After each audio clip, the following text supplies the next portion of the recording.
Iba-iba man ang sakit na tinitiis nila, Naawa ko sa sarili ko, wala kong magawa. Hanggang sa pangasaya na sa akin. iisa ang kanilang daing. Pobre kayo mi yan. Karon kay nagsakit na si Robert, nagsamot na may kalisod anak kay giatiman ako si Robert. Wala jud mi ana. Bahin sa tambal, wadi jud mi kapalit kay wala mi pangwarta sa amo. Hirap silang matustusan ang kailangan nilang gamutan. Pag nakikita po siya, umiiyak na lang ako. Sabi ko, anong gagawin natin, anak? Wala tayong pera. Paano nila makukuha ang kailangan nilang lunas sa gitna ng pandemya?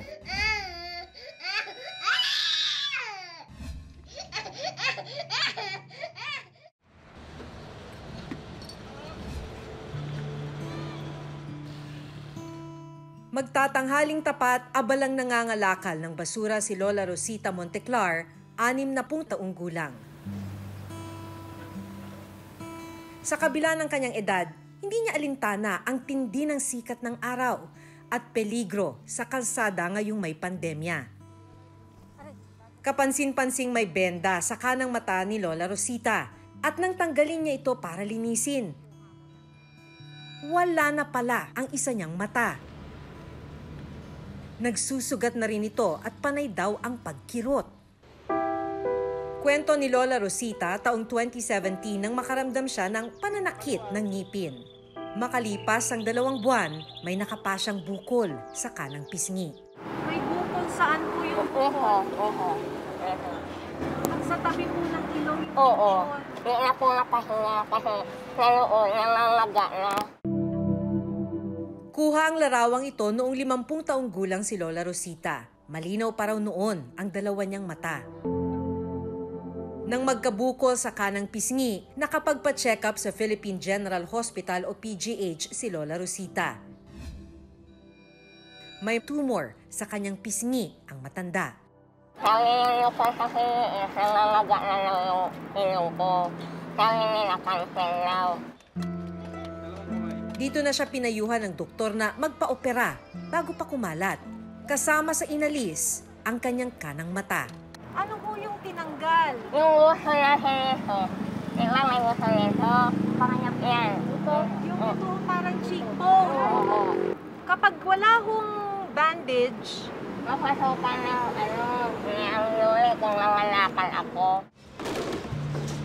Kwento ng anak niyang si Dayan, 3 beses sumailalim sa operasyon ng kanilang ina noong 2017. Katagalan, nahirapan na rin sa pagsasalita si Lola Rosita. Nagsusugat din ang bahagi kung saan tinanggal ang kanyang mata. Yung pangalawang balik namin, tinahi uli. Yung sa pangatlo na talagang bubuka na, hindi niya na, ayaw niya na. Kasi nga, ganun lang di mangyari. 2017 pa nang huling magpatingin si Lola Rosita. Gusto man niyang muling magpa-check up sa ospital, di raw niya kaya ang gastusin.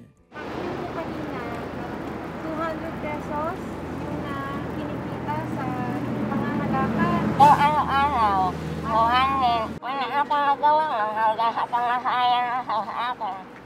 Nalilahil ko na lang. Hanggang naikikit ko na.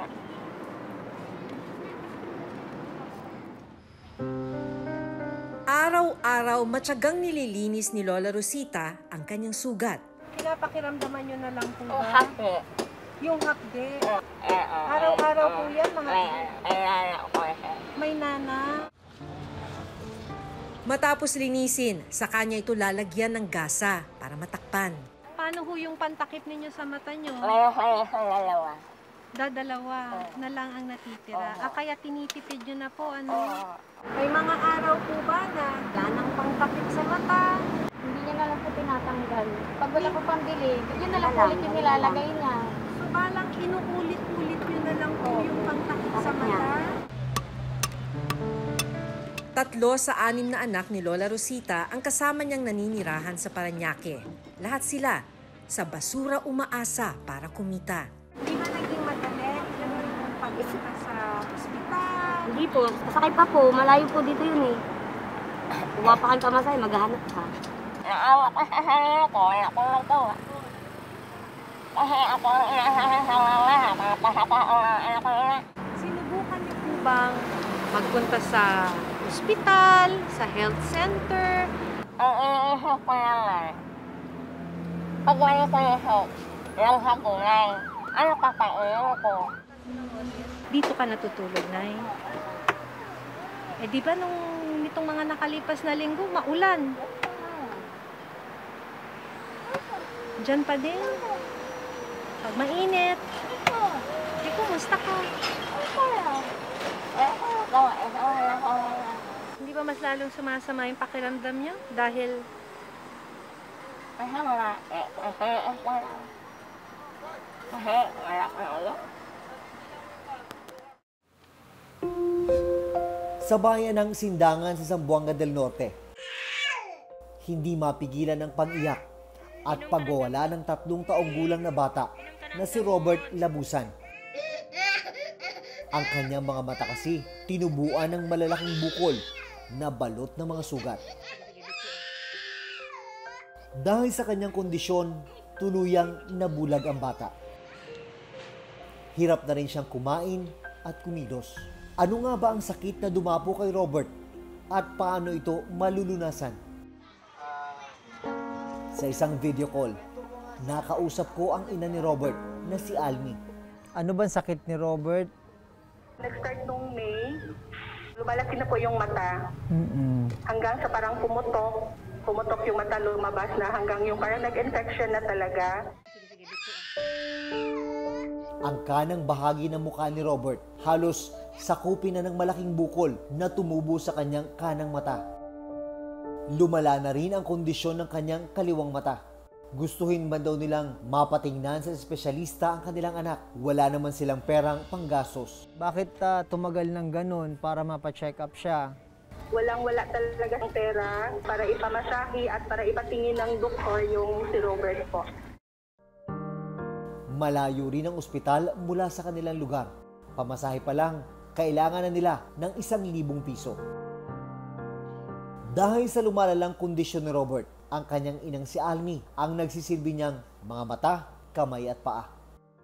Maingat at matyaga niyang inaasikaso si Robert para masigurong hindi tatamaan ng bukol sa mga mata ng bata. Ay, ang among kapobre, ma'am, nadugangan na inugsamot yun. Kay gikan pagsakit ni Robert, pobre kayo may yan. Karon kay nagsakit na si Robert, nagsamot na may kalisod anak, kay giatiman ako si Robert. Ang among panginabuhi, igura po mga makakaon na po may. Maura among makuanig to, among mahimo. Wala jud mi ana. Bahin sa tambal, wadi jud mi kapalit, kay wala may pangwarta sa mo. Nakapagpatingin si Robert sa isang district hospital sa kanilang bayan sa Sindangan, Zamboanga del Norte. Pero walang sapat na kagamitan ng ospital para matukoy ang kondisyon ni Robert. Nandiyan na naghintay yung ambulance sa ibaba. Sa tulong ng ibang kamag-anak ni na Almi, nagawa nilang ipatingin ang kanilang anak sa isang private clinic sa Sindangan. Dito na nga unang natukoy ang kanyang sakit. Ano ang sinabi ng doktor nung makita na si Robert? Ang sabi daw ng doktor, sir, nag-cancer na daw po yung case ng baby. Ano daw dapat gawin base doon sa sinabi ng doktor? Ang sabi daw ng doktor, sir, for ASAP CT scan daw po. Pero hindi pa alam kung anong stage ang cancer. Walang CT scan sa private clinic na kanilang pinuntahan. Kailangan pa nilang magpunta sa ospital sa Dipolog City na 2 oras ang layo mula sa bahay ni na Robert. May pandemic man ngayon, kailangan daw nila agad mapatest si Robert. Habang tumatagal kasi, lalong lumalaki ang mga bukol sa kanyang mga mata. Paano nga ba makakakuha ng atensyong medikal ang mga gaya ni na Robert at Lola Rosita sa gitna ng pandemya? Ano ang pagdadaanan nila para makuha ang kailangan nilang lunas? Nagbabakbak at nangingitim ang buong katawan ng 7 taong gulang na si Jana. Ang ilang bahagi ng kanyang balat, may mga sugat na rin.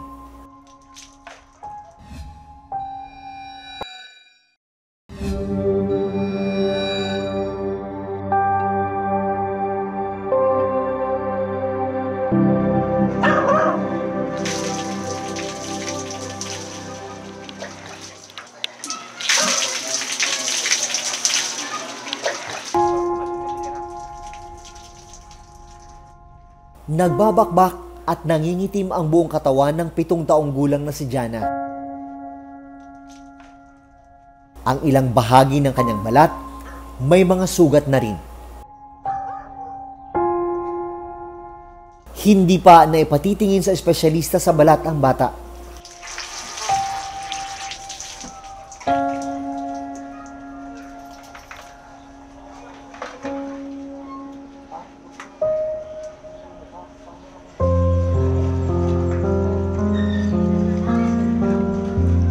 Binisita ko si Jana sa Bacoor, Cavite. Kailan niyo po napansin unang-una yung problema niya sa balat? Paglabas po namin sa ospital, sa district po, unti-unti na po siyang nagkakaganito. Tapos ganito na po siya nung habang lumalaki na po siya, nagkakaano na siya. Ganyan na ang lumabas sa katawan niya. Yung po bang habang tumatagal, habang lumalaki siya, lumalala po ba? Siguro po, minsan kasi po pag nakakaulam po siya ng itlog po, kagaya ng manok, nagsusugat po siya. Kaya sabi ko, huwag ka na lang kakain ng mga ganyan, anak. Para mabawasan ang pangangati ng balat, madalas paliguan ni Annalisa si Jana.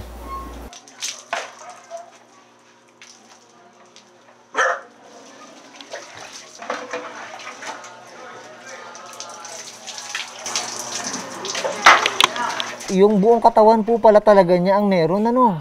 Mukha lang nga po ang wala. Yung mukha lang talaga ang wala. Saan po nag-umpisa parte? Sa kamay po. Tapos kumalat na patungo ng braso. Napipreskuhan ka niyan? Pag makating-makati ba, sinasabi mo kay mama na paliguan ka? O yung sampaa mo, ano nangyari? Bakit nasugat yun? Nakamot mo. Sabi ni Annalisa, may mga araw na hindi makalakad si Jana dahil sa paninigas at pagsusugat ng kanyang balat. Paano pag nagsusugat na? Anong ginagawa niyo? Yun na lang po, pinapahid ko ng petroleum. Minsan hindi ko na pinapahiram, pinababayaan ko na lang ganyan siya. Kasi wala din naman pagamutin ko, gagamutin ko, wala din naman, lolobo rin. Buti nga po nakakalakad na siya ngayon. Noong kahapon, hindi po siya talaga makalakad. Ito po, nalaki nga po. Kaya hindi siya makalakad Opo, dito kasi... Kasi pag kumirot po yan, hindi na po siya nakakalakad. Ang hirap na siyang ma-stretch. Kwento ni Annalisa, 1 taon pa lang si Jana nang una at huling beses niyang mapatingnan sa isang doktor ang bata. Sinabihan raw silang pumunta sa skin specialist pero hindi na nila nagawa. Nasuri po ba siya ng espesyalista sa balat? Hindi po. Ayun, nangangatin na siya. Oo nga po, mainit kasi. Kamot na naman siya. Kaya nga po nakatutok ang electric fan dito. Pag naandun po kami sa taas, nakahiga lang siya dun sa upuan. Kaya nakaunti. Ito. Ayan, very good. Sa kabila ng kondisyon, pinipilit ni Jana na makapag-aral. 1, 5, 6. Nasa kinder ngayon ang bata. Nagmumodule po sila ngayon ng kinder po.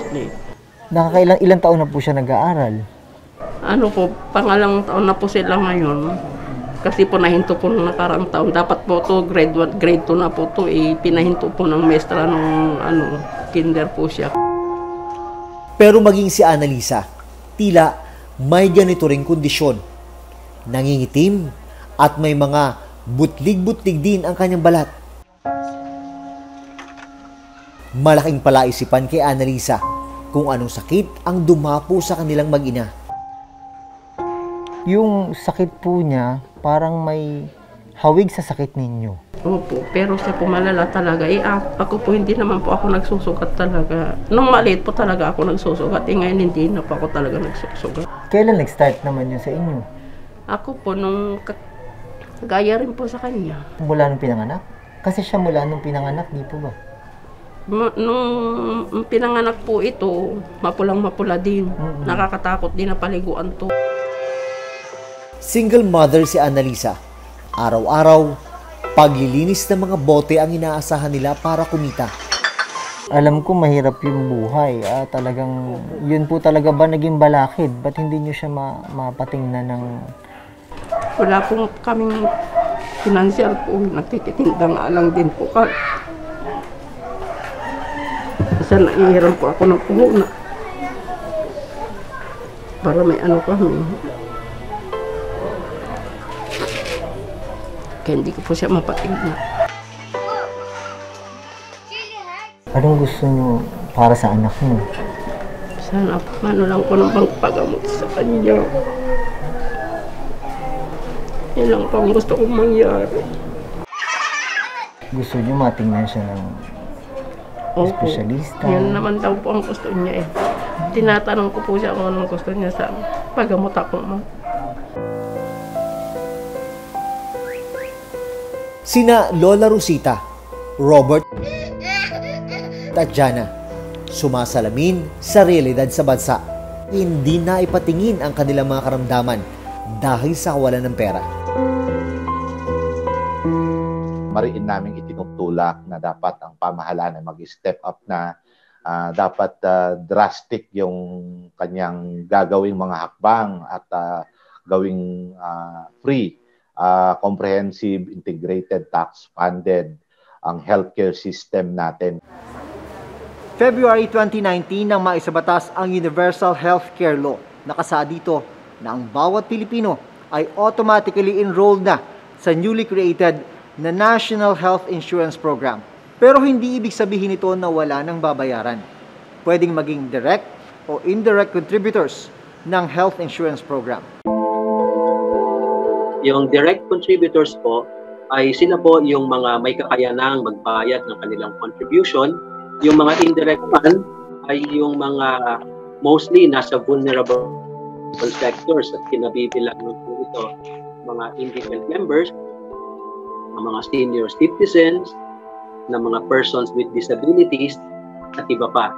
Yung kanila namang premium contributions ay sinasagot ng national government. Yung pagpapacheck up po ay hindi pa ho covered ng PhilHealth. Pero yung pagpapacheck up naman po sa mga pampublikong pasilidad, halimbawa sa mga health centers, ito naman po yung libreng na-avail. Kung i-require na mag-biopsy yung pasyente kahit outpatient, ito po ay babayaran ng PhilHealth. Kung kailangan na po ang serbisyo, hindi issue kung may kontribusyon, kulang ang kontribusyon o walang kontribusyon.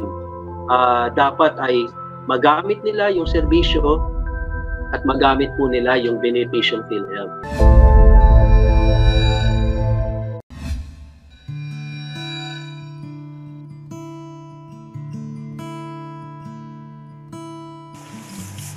Sa susunod na linggo, sa tulong ng lokal na pamahalaan at ng ilang pribadong individual, ipapasuri sa doktor at dadalhin sa pagamutan sina Robert, Lola Rosita at Jana para malaman kung ano ang kanilang sakit at ano ang lunas para rito. Hanggang sa susunod na Huwebes, ako si Maki Pulido. Ako si Jun Veneracion at ito nakatala sa aming Reporter's Notebook.